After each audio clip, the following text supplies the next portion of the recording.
siku hii ya leo mimi nataka nikupe story inayomhusu chimpanzee maarufu kama sokwe.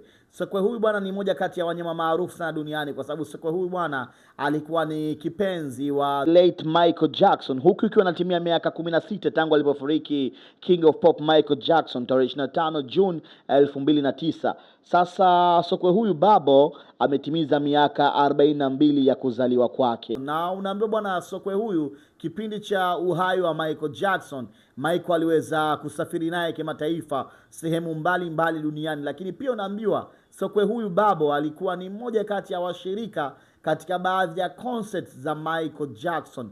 Kwa sasa sokwe huyu amehifadhiwa katika hifadhi maarufu jijini Florida nchini Marekani, lakini unaambiwa bwana sokwe huyu sasa hivi anajishughulisha na masuala ya upakaji rangi, lakini pia na masuala ya sanaa ya kusikiliza ala za filimbi. Kama unavyoona hapo, huyo ndiyo Babo, moja kati ya wanyama vipenzi sana ambao walipendwa sana na Michael Jackson. Lakini unaona kila mwaka sokwe huyu huwa anasherehekea siku yake ya kuzaliwa. Huyu hapo bwana Babo. Tuseme kwa Tanzania design kama vile ambavyo Wema Sepetu anavyompenda yule mbwa wake Manunu. Karibu kwenye podcast, karibu tupige story zaidi. Hebu niambie wewe kibongobongo, ungekuwa na mnyama gani ungeweza kumpenda, then ungekuwa unasafiri naye kama vile ambavyo Babo alikuwa akikwea mapipa na the late MJ Michael Jackson, King of Pop, ama vile Manunu kwa Wema Sepetu ambavyo wanakuwa na vishwa vile vigauni fulani hivi, sometimes mara kahenduliwa